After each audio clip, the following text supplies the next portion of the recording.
Very good morning to all my dear friends friends. आप जानते हैं कि पिछले 2-3 दिनों से हम इस सीरीज़ की शुरुआत, इस लेक्चर की शुरुआत जो है वो एक अलग तरीके से कर रहे हैं, इज़ इट। और जो भी 2-3 दिनों में हमने चीज़ों को सीखा समझा है, आज उसके बारे में मैं अभी नहीं लेकिन एंड में आपके साथ चीज़ों को डिस्कस करूँगा। बहुत ही इंटरेस्टिंग चीज़ आपके साथ डिस्कस करने वाला हूँ। So let's go through some articles first, right. आज 20 मई 2022 है, दिन है फ्राइडे। आज हमारे टेबल पर हैं 4 इम्पोर्टेंट टॉपिक्स: कोचिंग इंडस्ट्री, लाल बत्ती culture, safety and illegality, and then we have biosphere reserve. एक बहुत ही इम्पोर्टेंट आर्टिकल है ये।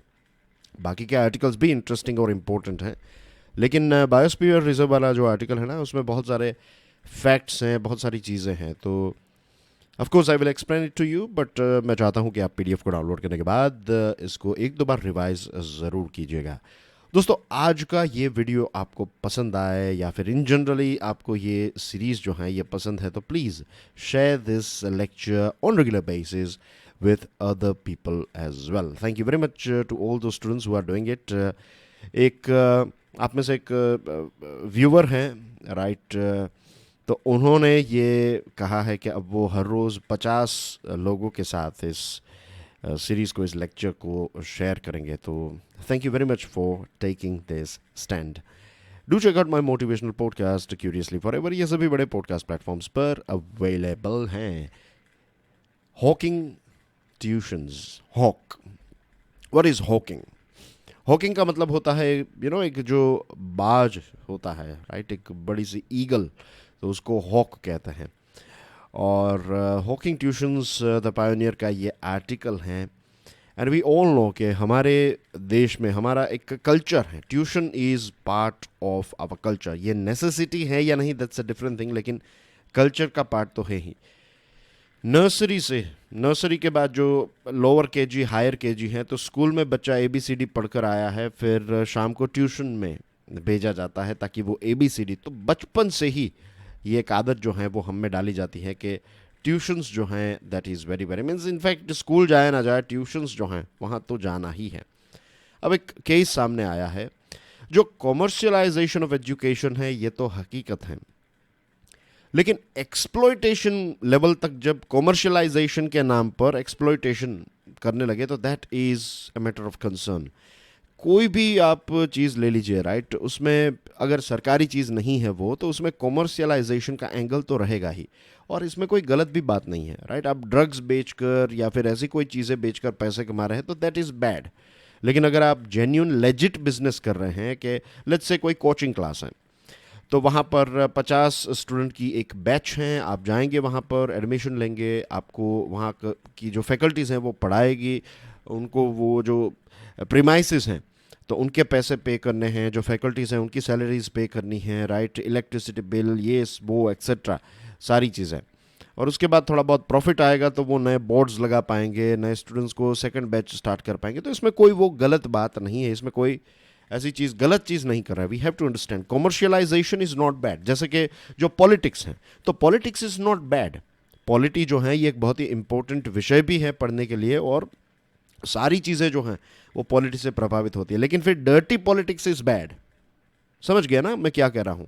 तो यहाँ पर ये जो केस सामने आया है कि दिल्ली यूनिवर्सिटी की कुछ कॉलेजेस हैं, अब ये कॉलेजेस प्राइवेट कोचिंग इंस्टीट्यूट्स को अलाउ कर रही हैं, उनको ये बता रही हैं, इनका टाई अप है बेसिकली कि वो कॉलेज की प्रीमाइसिस में आते हैं और अपने जो ट्यूशन क्लासेस हैं ना वो कॉलेज में कंडक्ट करते हैं, चाहे UPSC के क्लासेस हों या फिर जो CUET, ये एक नई एग्जामिनेशन है, तो इसके भी ये आपके लिए नहीं है इन द सेंस कि ये सेंट्रल यूनिवर्सिटीज़ में एडमिशन लेने के लिए ये एग्ज़ाम है। इसके ऊपर मैंने एक वीडियो भी बनाया था, that is available on our channel, अगर आप CUET के बारे में ज़्यादा जानना चाहते हैं तो UPSC, SSC और बहुत सारी ऐसे एग्ज़ाम्स हैं, तो इस प्रकार का टाई अप है। और देखिए, एक जो स्टूडेंट है अगर वो 3 सालों के लिए कोचिंग सेशन को ज्वाइन करता है तो द कॉस्ट इज़ 1.5 लाख पर पर्सन। तो ऐसे हज़ारों बच्चे, means we are talking about crores and crores, right, 50 crore, 100 crore, उससे भी ज़्यादा का बिजनेस जो है वो इसमें होता है। तो ये है कि एक दिल्ली यूनिवर्सिटी के साथ जुड़ी हुई कॉलेज जो है जब अपने प्रीमाइसेस में ऐसे इंस्टीट्यूशंस को बुलाती है, और ये इंस्टीट्यूशंस जो हैं वो वहाँ पर, क्योंकि आपको स्टूडेंट वहाँ पर मिल गया, अब आपको क्या करना है, बस उनको कमरे तक लाना है एंड देन आपको बस धड़ाधड़ एक के बाद एक लेक्चर्स जो हैं वो डिलीवर करने हैं, बड़े सपने दिखाने हैं एंड दैट्स इट। आपका कोर्स ख़त्म। फिर वो पास होते हैं नहीं होते, that's a different thing. Private coaching classes for IAS aspirants have been around for decades, propagating the myth that cracking the exam is impossible without coaching. IAS aspirants के लिए जो कोचिंग क्लासेस चल रहे हैं वो एक प्रकार का मिथ जनरेट करते हैं। मिथ यानी कि एक भ्रम पैदा करते हैं कि कोचिंग के बिना आप एग्जामिनेशन को क्रैक ही नहीं कर सकते, ऐसा भ्रम पैदा करते हैं। हकीकत ये बिल्कुल नहीं है। कुछ ऐसे इंस्टीट्यूशंस भी हैं जिनके वीडियोस भी आप देखते होंगे, राइट। एक फॉर्मेट तैयार करते हैं, फिर दे विल वो इंटरव्यूज़ कंडक्ट करते हैं, राइट। बहुत अच्छे प्रश्न पूछते हैं, ये सारी चीज़ें। बट द थिंग इज़ कि बहुत सारी चीज़ें जो हैं वो बहुत ही रिफाइंडली एडिटेड होती हैं, बहुत ही रिफाइनली। आपने WWE देखा होगा, राइट। वर्ल्ड रेसलिंग, पहले WWF था, फिर ये WWE हो गया। तो लंबे समय से यही था कि अंडरटेकर जो है वो मर चुका है और वो फिर ज़िंदा हो गया और उसके साथ जन्म ऑलरेडी हो चुके हैं। ये सारी कहानियाँ जो हैं, एक समय था जब लोग इस पर विश्वास करते थे, क्योंकि उस टाइम पर गूगल और ये सारी चीज़ें नहीं थी। लेकिन आज हम सबको पता है कि WWE जो है वो एक प्रकार का एंटरटेनमेंट है। वो सारी चीज़ें स्क्रिप्टेड होती हैं। जब वो रिंग में आते हैं फाइट करने के लिए, तो उससे पहले सारी चीज़ें जो हैं वो प्रैक्टिस की जाती हैं। जैसे डांस शो के रिहर्सल्स होता है, वैसे ही रिहर्सल्स होता है। तो इस प्रकार की बहुत सारी चीज़ें जो आप ऑनलाइन देखते हैं ना, वो एडिटेड होती हैं, उसमें रिहर्सल्स होते हैं। कुछ गलत चीज़ कही तो फिर से उसको रीटेक दिया जाता है। फिल्म की शूटिंग की तरह ही ये सारी चीज़ें हो चुकी हैं, और ये एक प्रकार के फिल्म ही चल रहे हैं। और ये फिल्म जो है वो, इसको बनाने में भी लाखों रुपए खर्च किए जाते हैं, लेकिन इवेंचुअली जो एडमिशन्स मिलते हैं तो उसमें करोड़ों रुपए आप कमा सकते हैं।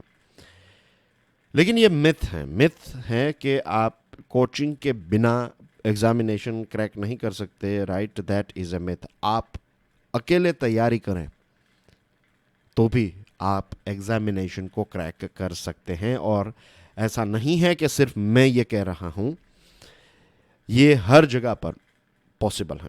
10th रैंक जो आया लास्ट ईयर एक कैंडिडेट का, वो बिहार से हैं, और उन्होंने किसी भी कोचिंग लिए बिना ये रैंक जो है वो हासिल किया है सेल्फ स्टडी से। एक दूसरा ऐसा कैंडिडेट है जिन्होंने आईएएस मीन्स उसमें एंट्री ले ली, आईएएस मीन्स ये यूपीएससी को क्रैक किया, आईएएस उनको रैंक अलॉट हो गया और सेल्फ स्टडी से वहाँ पर पहुँचे। एक हरियाणा की लड़की, राइट, यूपीएससी अपने फाइनल अटेम्प्ट में क्लियर की विदाउट कोचिंग क्लासेस। तो आप जहाँ पर भी हैं वहाँ पर से आप किसी भी कॉम्पिटिटिव एग्जामिनेशन को क्रैक कर सकते हैं। उसके पीछे रीज़न क्या है पता है?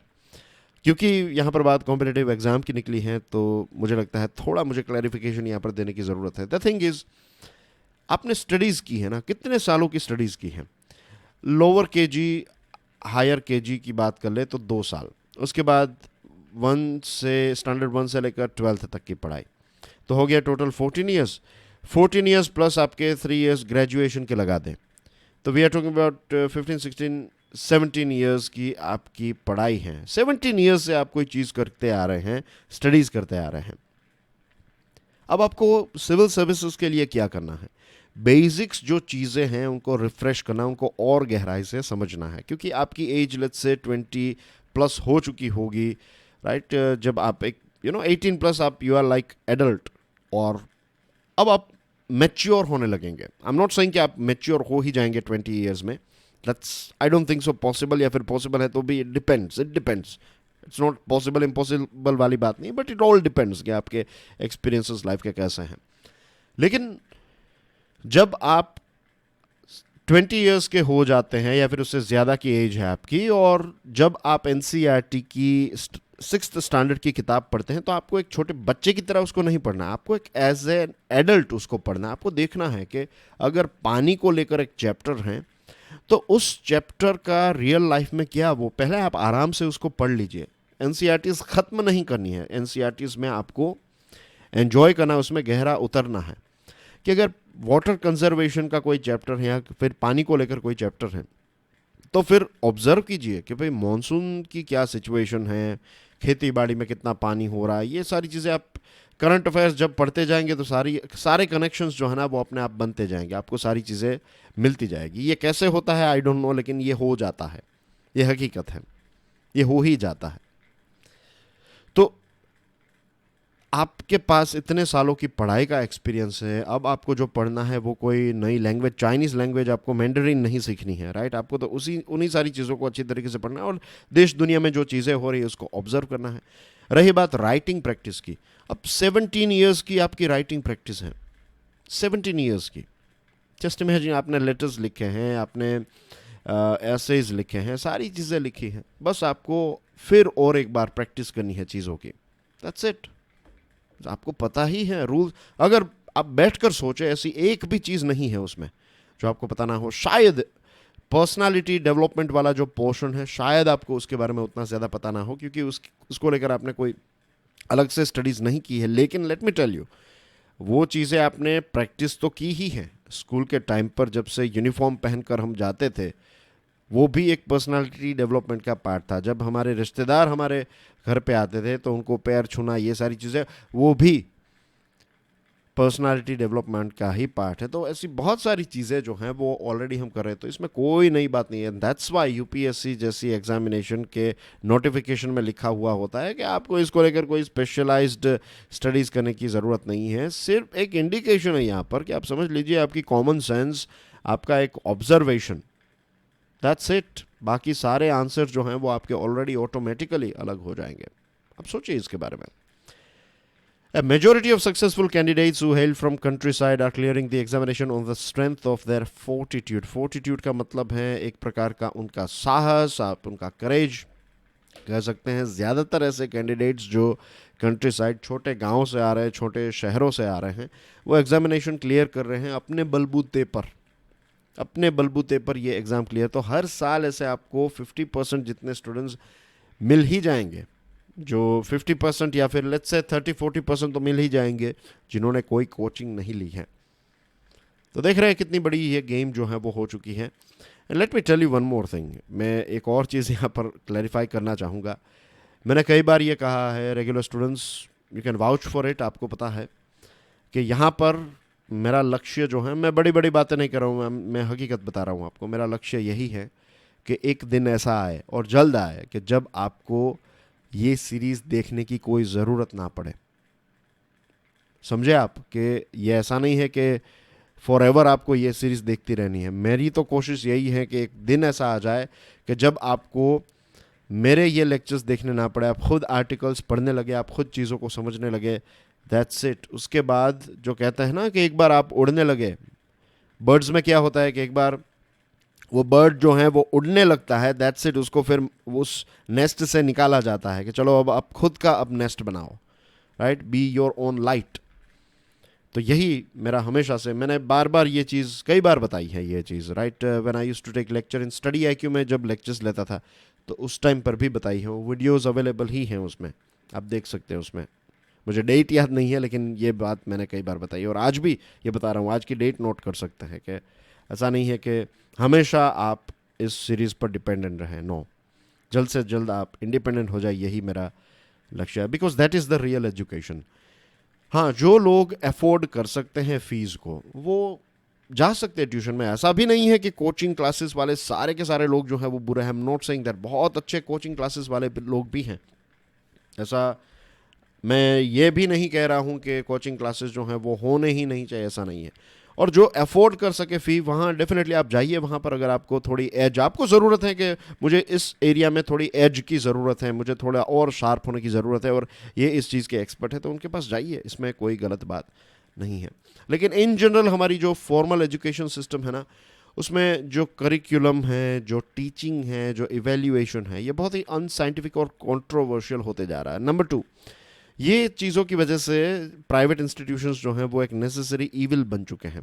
और अनफॉर्चुनेटली मीन्स, ये बात मैं बता रहा हूँ आपको, मेरी अभी मीटिंग हुई थी एक हमारे यहाँ पर की स्कूल है, राजकोट की स्कूल है, उसके जो ऑनर हैं वो मेरे बहुत अच्छे दोस्त हैं।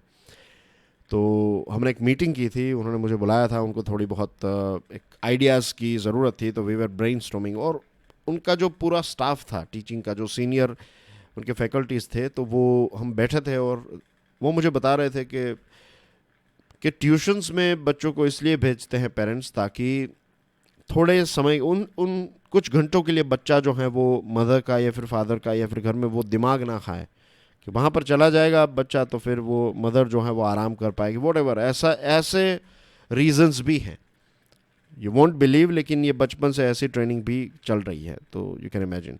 चाइना ने ये देखा कि चाइना में जो ये कोचिंग इंडस्ट्री है, तो चाइना ने बंद करने की कोशिश की, तो ब्लैक मार्केट में ट्यूटर्स मिलने लगे चुप चुप के आपको पढ़ाने के। जस्ट इमेजिन कैसी, means it's funny as well. और इसी के साथ ये एक कितना डीप वो साइकी का पार्ट बन चुका है। डिपार्टमेंट ऑफ एजुकेशन ने भी हाल ही में एक इंटरवीन किया था कि स्कूल्स में, प्राइवेट स्कूल्स जो हैं उसमें पेरेंट्स को फोर्स ना किया जाए कि आप किताबें, यूनिफॉर्म, शूज़, बाकी की चीज़ें जो हैं वो एक पर्टिकुलर शॉप या फिर स्कूल से ही खरीदते हैं। मुझे याद आया जब मैं ये पढ़ रहा था कि when I used to study in a particular, 2 सालों के लिए I was away from home, तो वहाँ पर हॉस्टल में रहता था और there was a school, right, very famous school in Baroda और वडोदरा सिटी ऑफ गुजरात। तो वहाँ पर ऐसा था कि आपको यूनिफॉर्म जो है ना वो एक पर्टिकुलर शॉप से ही खरीदना है। पूरे बड़ौदा में एक ही शॉप है जहाँ से आपको यूनिफॉर्म खरीदना है। अब पता चला कि क्यों वहाँ से, क्योंकि वो टाई अप रहता था। हाँ, मीन्स तो यही बहुत सारी अब इंस्टीट्यूशंस खुद ही कपड़ों में भी कमीशन, शूज़ में भी कमीशन, ये सारी स्कूल्स ये भी करने लगी है। और फ्यूचर में ऐसा भी हो, होम डिलीवरी ऑफ एजुकेशन, कि आपको ऑनलाइन नहीं ऑफलाइन, आप बस ये प्रीमाइसेस हैं, आपके पास कमरा है, 10-12 स्टूडेंट्स आ जाएंगे, टीचर आ जाएंगे, क्लास लेकर यहाँ आ जाएंगे, ऐसा स्टार्ट ना कर दे तो अच्छा है।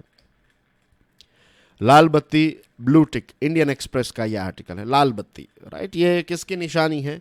ये पावर की निशानी है। ये इस बात की निशानी है कि आप लोग सब्जेक्ट हैं और मैं राजा हूं, राइट। लाल बत्ती जो है वो इसका इस्तेमाल और आज भी हो रहा है। भले ही प्राइम मिनिस्टर मोदी साहब ने एक अच्छा स्टैंड लिया कि एमपीज, एमएलएज और दूसरे लोगों की गाड़ी से ये हटा दिया है, लेकिन अब ये लोग क्या करने लगे पता है? वो लाल बोर्ड लगाने लगे हैं, जो शीशा है उसके आगे वो बोर्ड रहता है। और आप किसी भी प्रकार का बोर्ड लगा लीजिए, राइट, कोई आपको रोकेगा नहीं, ये हकीकत है, राइट। वो जो 3 इडियट में आता ना कि यूनिफॉर्म पहन ले तू, किसी भी क्लास में जाकर बैठ जा, किसको पता चलेगा? वैसे ही या पुलिस लिखवा दिया या फिर कॉरपोरेटर, ये वो, president of this that etcetera, ये सारे बोर्ड्स यूज़ कीजिए अगर आपको भी करने हैं तो। मीन्स कोई चेक नहीं करेगा, कोई पकड़ेगा नहीं, राइट। ये ऐसा चल रहा है। Of course I don't want कि ऐसी चीज़ें हो, but I am just telling you कि ये हकीकत है। तो ये सारी चीज़ें तो अब चली गई। मीन्स लाल बत्ती अब आईएएस को भी नहीं दी जाती है, लेकिन जिन लोगों की सरकारी कार हैं वहाँ पर ऐसे रेड स्टिकर्स होते हैं और लिखा हुआ होता है government of Gujarat, government of Punjab, government of India etcetera, और उसमें एक सायरन फिट करवा लेते हैं। और ट्रैफिक लाइट पर पहुँचते वो सायरन जो है ड्राइवर प्रेस कर देता है और फिर वो ट्रैफिक सिग्नल को तोड़कर वो सो कॉल्ड ऑफिसर जो हैं वो चले जाते हैं। अब इंडियन ऑयल कंपनी के जो ऑफिसर्स हैं वो भी ये कर रहे हैं। सोचिए उनको कौन सी इमरजेंसी है, उनको तो ऑफिस में जाना है। ऐसा नहीं कि वो ऑयल रिफाइनरी के बाजू में काम कर रहे हैं। राजकोट जैसे सिटी में और दूसरे ऐसे शहरों में जहाँ पर कोई भी ऐसी चीज़ नहीं, उनकी ऑफिस कहीं और है, वहाँ पर उनको जाना है, तो भी वो इस प्रकार की चीज़ों का इस्तेमाल करते हैं। तो ये हकीकत है कि एक बहुत ही, एक बार ऑफिसर बन गया कितने सारे पर्क्स मिलते हैं, राइट। उनको free health care, pension, job security, ये सारी चीज़ें हैं। लेकिन सबसे इम्पोर्टेंट जो चीज़ है वो ये है कि मैं ऑफिसर हूँ, मैं बॉस हूँ, आई एम प्रिविलेज, मेरे कनेक्शंस हैं, मैं सरकारी ऑफिसर हूँ, राइट। मेरे साथ कोई भी ये वो नहीं कर पाएगा एक्सेट्रा। ये बहुत सारी चीज़ें एक साथ होती हैं और बड़े बड़े बोर्ड्स लगाते हैं घर के बाहर, इज़न्ट इट। सीबीआई के फॉर्मर इंटरिम डायरेक्टर रह चुके हैं एम नागेश्वरा राव, और उनका ये जो केस सामने है उससे पता चलता है कि प्रिविलेज जो है ना ये हमेशा के लिए नहीं होते हैं। डायमंड्स आर फॉर एवर, लेकिन privileges are not forever. Delhi high court के पास गए और इनको क्या चाहिए था पता है? ये जो ट्विटर ब्लू टिक देता है ना, ये ब्लू टिक उनसे छीन लिया गया। तो वो काफ़ी डिस्टर्ब हो गए। It reminds me of a story, यहाँ पर कहना चाहूँगा। एक बहुत ही क्विकली, एक कोई महाराज साधु टाइप, एक संत टाइप व्यक्ति था। तो वो एक पहाड़ों में चला गया ये मेडिटेशन, तपस्या, तप करने के लिए। तो किसी को पता चला तो बहुत सारे लोग, लाखों की भीड़ होती थी। वो एक बार उस गुफा में से निकलता था, साल में एक बार, और लाखों की भीड़ रहती थी। लोग उनके दर्शन करते थे और फिर लोग जो हैं वो चले जाते थे, और वो फिर साधु भी चला जाता था, एक साल के बाद वापस आता था, एक्सेट्रा। फिर लॉकडाउन आता है, लोग जो हैं वहाँ पर नहीं जा पाते हैं। साधु को तो कोई पता नहीं कि यहाँ पर लॉकडाउन चल रहा है, एक्सेट्रा। वो बाहर निकला और देखा कि एक भी इंसान नहीं था, और वो मर गया। उसको इतना शौक लगा, उसने आत्महत्या कर ली, क्योंकि उसका पूरा ईगो ही इस पर चल रहा था कि मैं साल में एक बार निकलता हूँ, जब भी निकलूंगा तो ये सारे लोग जो हैं मुझे देखने के लिए आए। जब कोई भी उसको देखने के लिए नहीं आया फॉर वट एवर रीज़न, उसने आत्महत्या कर ली। यार, मेरी तो कोई वैल्यू नहीं है। Recognition is a thing. ये सारी चीज़ें, ये लाल बत्ती और ये चक्कर जो है ना, ये रिकॉग्निशन का चक्कर है। एक थियरी है दैट प्रूव्स के इंसान की सबसे बेसिक अगर कोई नेसेसिटी है, कोई डिमांड है, तो दैट इज़ फूड से भी, खाने पीने से भी ज़्यादा डीप अगर कोई रिक्वायरमेंट है इंसान की, तो दैट इज़ रिकॉग्निशन। आप उसको रिकॉग्निशन देना बंद कर देंगे, वो सारा काम करना बंद कर देगा। ये हम सब पर एप्लीकेबल है। मैं भी उसमें इंक्लूडेड हूँ, ऐसा नहीं कि मैं उसमें included, I am also included in that. तो ये हकीकत है कि रिकॉग्निशन। तो यहाँ पर ये जो ब्लू टिक हैं, जब वो सीबीआई वीबीआई में थे, एक्स आईपीएस ऑफिसर हैं, तो वो सारे ब्लू टिक्स थे। फिर उनके पास से ये ब्लू टिक चला गया, तो वो दिल्ली हाई कोर्ट गए और कोर्ट को बता रहे हैं कि ट्विटर को कहिए कि मुझे ब्लू टिक दीजिए। 2 बार गए, फिर कोर्ट ने उनके ऊपर 10,000 रुपये का फाइन लगा दिया। कि ये कोई बात है कि आप ब्लू टिक के लिए कोर्ट के पास आते हैं? और ब्लू टिक जो है वो लाल बत्ती की तरह हो चुका है। ये भी टेम्पररी ही है, इनफैक्ट जीवन भी टेम्पररी है। फेम जिसको मिला है एक समय पर, राजेश खन्ना जो हैं, he was the first I think superstar of India. फिर ऐसा स्टारडम किसी ने नहीं देखा था। ये स्टार्टिंग ही उनसे हुई शायद, कि लड़के लड़कियां, खास करके लड़कियां जो है, राजेश खन्ना की बहुत बड़ी फ़ैन थी। उनके घर के बाहर भीड़ इकट्ठा होती थी, मेला लगता था। लेकिन एक वक्त ऐसा आया जब उनके घर के बाहर कोई नहीं था। तो ये फेम और ये सारे ब्लूटिक व्यूटिक जो हैं वो आते जाते हैं, चले जाते हैं। ये दिमाग तक नहीं पहुंचने चाहिए। यहाँ पर ये जो ऑफिसर है, उनके दिमाग तक ये चीज़ें पहुंच गई, क्योंकि जब भी कोई ऑफिसर बनता है तो कुछ तो होता हुआ होगा। I am not an officer, तो मुझे एग्जैक्टली नहीं पता कि क्या वो होता है, लेकिन मुझे कुछ चीज़ें पता है। लेकिन जो प्रैक्टिकल चीज़ जो है ना, कि दिमाग में वो कब चढ़ जाता है, वो तो किसी ऑफिसर के साथ आप रहेंगे कुछ समय तक, तब आपको पता चलेगा कि एक वो, क्योंकि वो सर्कल ऐसा हो जाता है, सभी वो प्रिविलेज वाले लोग के साथ उठना बैठना, वो सारी चीज़ें, तो शायद एक समय पर वो क्लिक हो जाता है दिमाग में कि नहीं, मैं तो एक ऑफिसर हूँ और मुझे तो, मेरे साथ तो यही, मैं अगर मंदिर में भी जाऊँ तो वीवीआईपी एंट्री मुझे मिलनी चाहिए। मैं अगर कहीं मेले में भी जाऊँ तो ये होना चाहिए। अगर कोई फंक्शन है तो वहाँ पर सबसे आगे की सीट जो है वो मुझे मिलनी चाहिए। तो ये सारी आदतें जो हैं वो उनकी बन जाती हैं।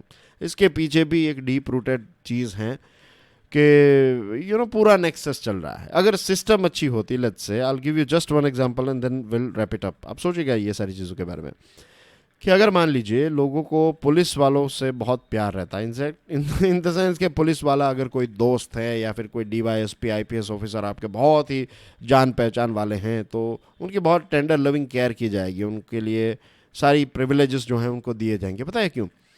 क्योंकि सिस्टम ऐसी हैं कि अगर आप कहीं पर पकड़े गए, आपकी कार में काले शीशे हैं और आपको पकड़ लिया, आप आईपीएस से बात करवा देंगे, आपको जाने देना पड़ेगा। जस्ट इमेजिन अगर ऐसे सिस्टम नहीं होते, कि आपने अगर कोई काले शीशे हैं, अलाउड नहीं है, आपको पकड़ा गया, और ऐसी सिस्टम ही नहीं होती कि आप आईपीएस को फ़ोन करें और आपको जाने दे, या फिर अगर आप जज को फ़ोन करें तो भी जाने दे, ऐसी सिस्टम ही नहीं होती, तो क्या लोग ऐसा करते? नहीं। तो फिर ये प्रिविलेजेस, ये बहुत सारे इंपॉर्टेंसेस जो हैं वो ख़त्म हो जाते हैं। क्यों? क्योंकि अब वो चार्म नहीं रहा, वो रिकॉग्निशन नहीं मिल रहा है। अब आप सोचिएगा इसके बारे में। क्रशिंग लाइव्स, द हिंदू का ये आर्टिकल आपकी स्क्रीन पर, ये जो चीज़ है इसको क्या कहते हैं पता है? इसको कहते हैं क्वेरी, राइट? क्वेरी यानी कि एक प्रकार की खदान आप कह सकते हैं, राइट? माइनिंग जहाँ पर की जाती है। You can see trucks here, छोटे छोटे लगते हैं ट्रक्स। अब क्वेरी जो है उसमें काम करना अपने आप में काफ़ी हजार्डियस है, राइट। फॉरेन में क्वेरिंग का काम जो उसमें बहुत ही हेल्थ एंड सेफ्टी के एक व्यक्ति होता है हेल्थ एंड सेफ्टी वाला, जो मेक श्योर करता है कि सभी के पास ये हैट हों, राइट, हार्ड टॉप हैट, फिर जो हार्ड टॉप शूज़ होते हैं, फिर जो हाई विजिबली जैकेट्स हैं वो पहनने हैं, ऐसे बहुत सारी चीज़ें वो फॉलो करते हैं। और जब यहाँ के लोग वहाँ पर जाते हैं और देखते हैं तो कहते हैं कि यार ये गोरे तो पागल हैं, कितनी सारी चीज़ें, लेकिन गोरे पागल नहीं है, गोरे बहुत ही समझदार हैं कि वो ये चीज़ों को इतना इम्पोर्टेंस देते हैं, हम इसको आज भी खर्च मान रहे हैं। और इसकी वजह से हमारे यहाँ पर बहुत सारे लोगों की मृत्यु जो हैं वो होती हैं ऐसी जगहों पर, राइट, जहाँ पर क्वेरीज और माइनिंग और ये सारी चीज़ें होती है वहाँ पर। अब ग्रीड, राइट, ग्रीड की वजह से एक्सप्लोर, ग्रीड यानी कि पैसे बचाने और ज़्यादा पैसे कमाने के चक्कर में ये ना तो उनको हैट प्रोवाइड की जाती है, ना तो वो हार्ड टॉप शूज़, ना तो वो फ्लोरोसेंट जैकेट, ना तो उनको हाई विजिबिलिटी जैकेट जो होता है वो पीला वाला जो चमकता ही रहता है वो, और ना तो कोई ऐसा अलग से व्यक्ति बिठाया जाता है जो एक्सपर्ट हो हेल्थ एंड सेफ्टी और इन सारी चीज़ों में। और जो ऑपरेशनल नॉर्म्स है, सेफ्टी के नॉर्म्स है, उसका खुलेआम उल्लंघन होता है क्योंकि हर कोई इसमें मिली भगत जो है वो होती है। अभी खबर ये आई कि तमिलनाडु में 3 वर्कर्स की मृत्यु हो गई। एक बहुत ही बड़ा सा पत्थर जिसको बोल्डर कहते हैं तो ये गिर गया और उनके हैवी व्हीकल के ऊपर गिर गया, उसमें 3 लोगों की, इसमें काम करने वाले 3 मजदूरों की जो है वो मृत्यु हुई है। अब जब ये ऐसे केस हो जाते हैं उसके बाद की भारत की पैटर्न देखिए, हर राज्यों में ऐसा ही है। अभी दिल्ली में जो आग लगी उसमें भी ऐसा हुआ, यहाँ पर भी ऐसा है। State director of mining and geology जो हैं उन्होंने अब ये कहा है कि ये जो क्वेरी है इसकी तो लाइसेंस ही कैंसिल कर दी थी हमने, लास्ट महीने कैंसिल कर दी थी। तो एक बार अगर किसी ने जाकर रैंडम इंस्पेक्शन किया होता तो पता चलता कि ये ऐसे ही चल रही है। यहाँ पर एम सैंड और ब्लू मेटल जो है वो निकालने का काम ऐसे ही चल रहा है। और क्या आपको लगता है कि ऐसे ही आपको वो लाइसेंस मिल जाएगा? आपको बिडिंग प्रोसेस में ऐसी जो क्वेरी हो और ये सारी चीज़ों में पॉलिटिकल नेक्सस रहता है, लोकल जो लीडर्स होते हैं ना उनकी पार्टनरशिप इसमें होती ही है। अगर आप लाइसेंस टाइम बीइंग के लिए नहीं मिला ऐसा कुछ है तो भी जितने बीच में ऑफिसर्स है सबको पता, मीन्स खुले आम ऐसे ट्रक्स जो हैं वो मिट्टी, ये रेत, ये सारी चीज़ें लेकर यहाँ वहाँ जा रहे हैं, राइट, हर जगह से जा रहे हैं। तो क्या किसी को पता नहीं है? हर किसी को मीन्स पूरी सेटिंग्स रहती हैं, आज भी हैं, हर जगह पर हैं। The plundering of natural resources, including in the ecological sensitive Western Ghats due to excessive blasting and mining, has been well documented by committees either appointed by government or by the courts. देखिए, ऐसा मत समझिएगा कि मैं बहुत कड़वी बातें कर रहा हूँ, ये तो जो हकीकत है वो मैं आपको बता रहा हूँ। अब कड़वी है मीठी है वो आप पर है, लेकिन यहाँ पर आपकी स्क्रीन पर जो स्टेटमेंट है वो ये कहता है कि सरकार के द्वारा अपॉइंटेड कमिटीज़ और कोर्ट के द्वारा अपॉइंटेड कमिटीज़ ने ये पाया है, ये वेल डॉक्यूमेंटेड फैक्ट हैं कि जो वेस्टर्न घाट हैं, जो इकोलॉजिकल सेंसिटिव एरियाज हैं, वहाँ पर ज़्यादा ब्लास्टिंग और माइनिंग की जाती है, जितना अलाउड है उससे कई ज़्यादा, और नेचुरल रिसोर्सेज को लूटा जा रहा है। एक आईएएस ऑफिसर ह्यू सगायाम, मद्रास हाईकोर्ट ने उनको अपॉइंट किया और उन्होंने पूरी एक रिपोर्ट निकाली और रिपोर्ट में ये पाया कि सिर्फ मदुराई रीजन में जो इलीगल ग्रेनाइट माइनिंग है ना, इससे 16,000 करोड़ रुपीस का नुकसान हो रहा है। कितना? 16,000 करोड़ रुपीस। और ये तो पैसों में जो हम गिन सकें वो हैं। This is quantitative data. Just imagine के क्वालिटेटिव, एक बार जो नुकसान हो गया फिर वापस वो कभी रिस्टोर नहीं कर पाएंगे, उसको कौन वापस आके रिस्टोर कर पाएगा? कोई नहीं। High Court had ordered the closure of 64 unlicensed quarries in Tirupur district. तो ये भी लास्ट ईयर पाया गया। जैसे मैंने आपको बताया कि बड़ी शार्क्स, बड़ी मछलियाँ इसमें इन्वॉल्व होती हैं, और let's say ruling party change होगी तो उसके बाद कुछ सामने आएगा, वरना तो फिर ये नेक्सस जो है वो चलता रहता है और ये हकीकत है। अब इसी चीज़ को अगर थोड़ा हम आगे ले जाए तो we have one interesting article the Hindu में। आज का ये आर्टिकल है pockets of hope linking nature and humanity. ये आर्टिकल लिखा है एरिक फ्लैट ने, एरिक फ्लैट। और एरिक फ्लैट जो हैं ये डायरेक्टर हैं यूनेस्को की न्यू दिल्ली ऑफिस के। और ये जो उनकी ऑफिस है ना, ये बहुत सारे दूसरे जैसे बांग्लादेश एक्सेट्रा को भी कवर करती है। बायोडाइवर्सिटी जो है ये एक लिविंग फैब्रिक है हमारे पूरे प्लेनेट का, और हमारे वेलबींग के लिए, ह्यूमैनिटी के लिए it is very very important कि हम इस बायोडाइवर्सिटी की रक्षा करें। ये हम सब जानते हैं, ये बहुत ही बेसिक चीज़ है। अब एक रिपोर्ट आया है, ये रिपोर्ट तैयार किया है global assessment report on biodiversity and ecosystem services, report का नाम है। और इसमें यह कहा गया है the main global drivers of biodiversity loss. Biodiversity को नुकसान कौन पहुंचा रहा है? Climate change, invasive species, over exploitation of natural resources, जो अभी हम देख रहे थे, दैट वन, जो एक टॉपिक अभी हमने डिस्कस किया, तो that is one, and pollution है, और इसके बाद है अर्बनाइजेशन। तो ये 5 बड़े रीजंस बताए हैं बायोडाइवर्सिटी के लॉस के पीछे। और इकोलॉजिकल कैरिंग कैपेसिटी जो है ना हमारी पृथ्वी की, वो ख़त्म होती जा रही है, क्योंकि जितना पृथ्वी हमें दे सकती है उससे ज़्यादा अब हम यूज़ करने लगे हैं। पॉपुलेशन भी उतनी ज़्यादा बढ़ती जा रही है, राइट। और हमें चाहिए clean air, high quality drinking water, पर्याप्त खाना पीना, राइट, अच्छे हैबिटेट्स, ये सारी चीज़ें हमें चाहिए। और ये सिर्फ ह्यूमैनिटी को नहीं, पूरे नेचर के बैलेंस के लिए ये सारी चीज़ें इंपॉर्टेंट है। और इसमें सबसे ज़्यादा नुकसान अगर कोई स्पीसीज़ एक प्रोवाइड पहुंचा रही है तो सिर्फ हम हैं। दुनिया के सबसे जहरीले सांप या फिर जो फ्रॉग हैं वो नहीं, हम नुकसान सबसे ज़्यादा पहुंचा रहे हैं। We have to understand this thing. सबसे जहरीले अगर किसी लिविंग, जस्ट इमेजिन अगर हम फ्रॉग होते या फिर हम टाइगर होते या फिर कोई बर्ड होते, तो हम इंसानों को किस दृष्टि से देखते? अगर हमें वो बुद्धि होती कि हम पता चलता कि यार ये इंसान जो है वो सारी चीज़ों को डिस्ट्रॉय कर रहे हैं, तो क्या होता? जस्ट इमेजिन, एक वाइल्ड थॉट कीजिए। तो ये हैं, तो we have to think from this point of view as well. और आप एनवायरनमेंट के पॉइंट ऑफ व्यू से देखिए, कल्चर के पॉइंट ऑफ व्यू से देखिए, धर्म के पॉइंट ऑफ व्यू से देखिए, ये हमारी ही रिस्पॉन्सिबिलिटी है कि हम एनवायरनमेंट की रक्षा करें, उसको रिस्पेक्ट करें।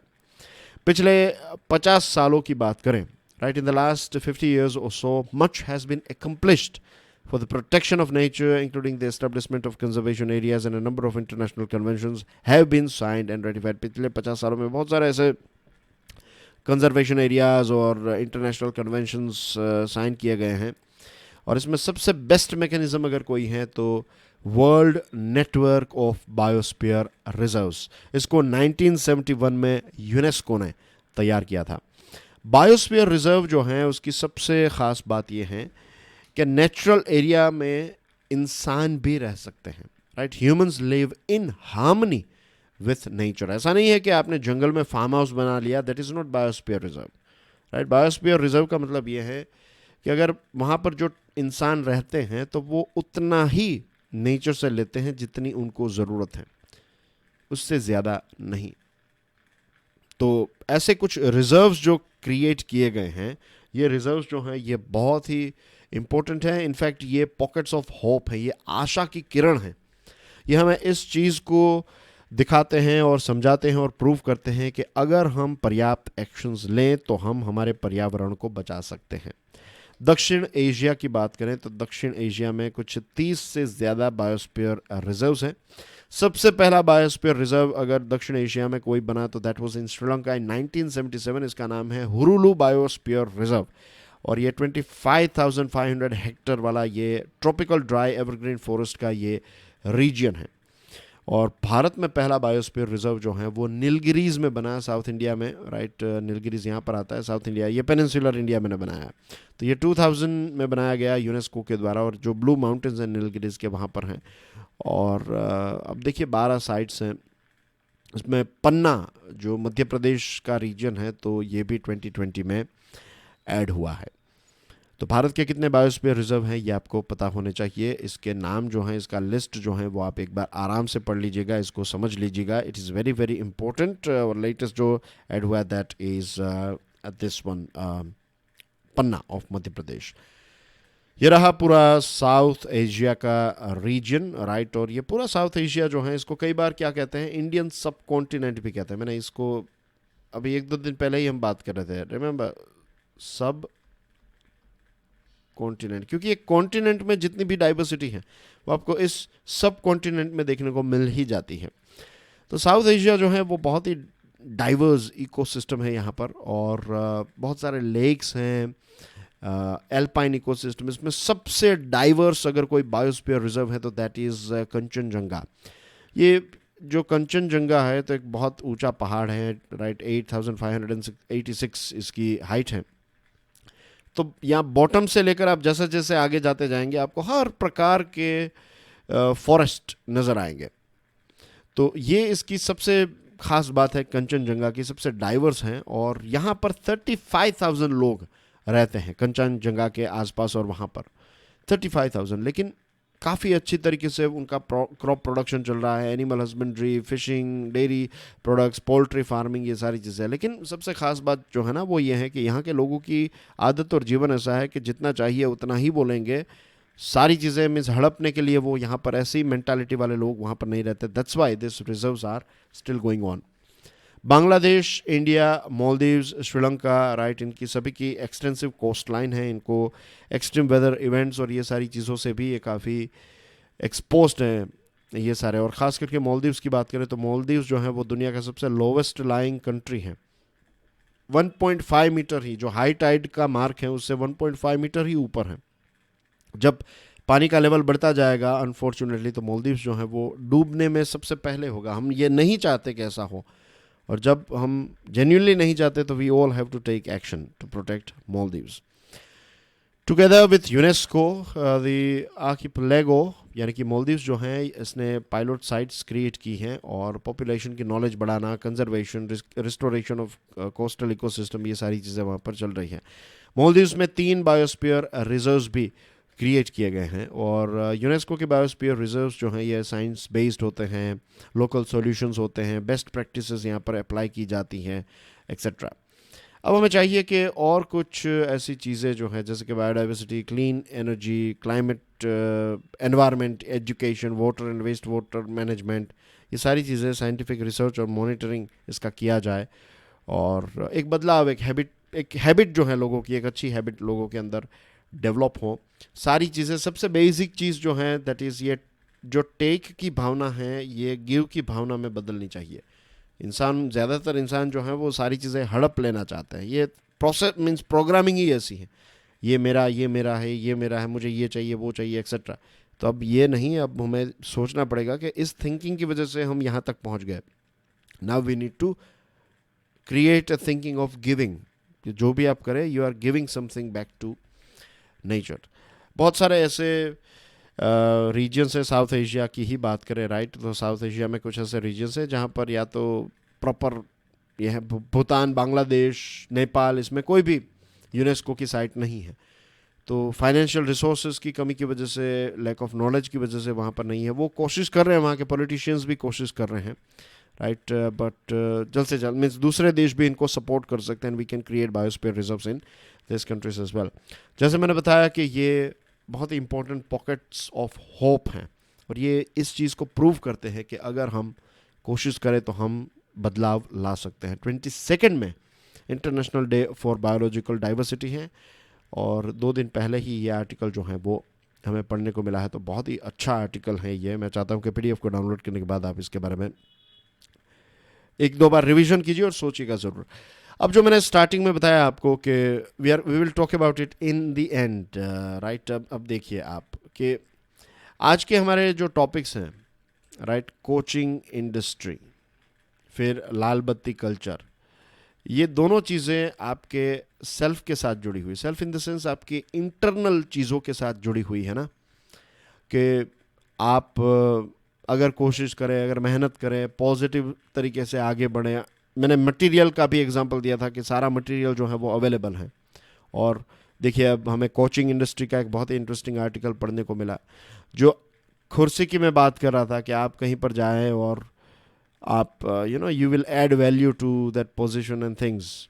तो ये लाल बत्ती कल्चर ये ना हो आपके अंदर, आप जेन्युइनली एक बदलाव लेकर आए। और जो हम बात कर रहे थे नेचर को प्रोटेक्ट करने की, मदर नेचर की, तो उसके रिलेटेड भी चीज़ें आज हमें देखने को। तो this is the thing, means मैं कहना ये चाह रहा हूँ, अगर अभी भी क्लियर नहीं है तो, कि जो टॉपिक्स हम डिस्कस कर रहे थे ना, मीन्स अभी से जो एक नई शुरुआत की है कि स्टार्टिंग में हम कुछ इंटरनल चीज़ें जो हैं उसके बारे में बात करते, उसके बाद ये मटेरियल या फिर ये लेक्चर्स की तरफ आगे बढ़ते, तो देखिए ये आर्टिकल्स भी आपको पढ़ने को मिल रहे हैं। आर्टिकल्स के डेप्थ में जाएंगे, यू विल फाइंड कि आपके अंदर, हमारे अंदर वो चेंजेस आने लगे ना, और फिर उसके बाद वो ऑफिसर आप बन गए, then you can create a real impact, real change. और वो जो सेटिस्फेक्शन आपको मिलेगा वो सबसे best satisfaction means you will find के इस पृथ्वी पर जो हमारा जन्म होता है, तो हमारा जो भी पोटेंशियल है ना, उसको हम मैक्सिमम एक्सप्लोर कर सके, उसके लिए ही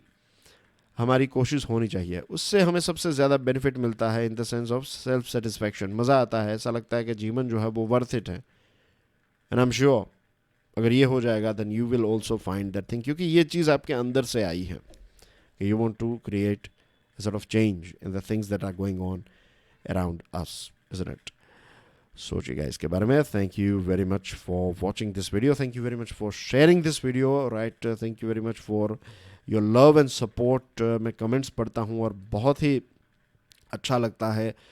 कुछ महीनों पहले जब मैंने सोचा कि एक अपनी खुद की एक चैनल स्टार्ट करूँ, तो मुझे जेन्युइनली पता नहीं था कि मैं यहाँ तक पहुँचूँगा, राइट। अभी जहाँ तक पहुँचा हूँ, it is a big thing for me. ये एक बहुत ही जो कहते हैं ना उत्साहवर्धक है।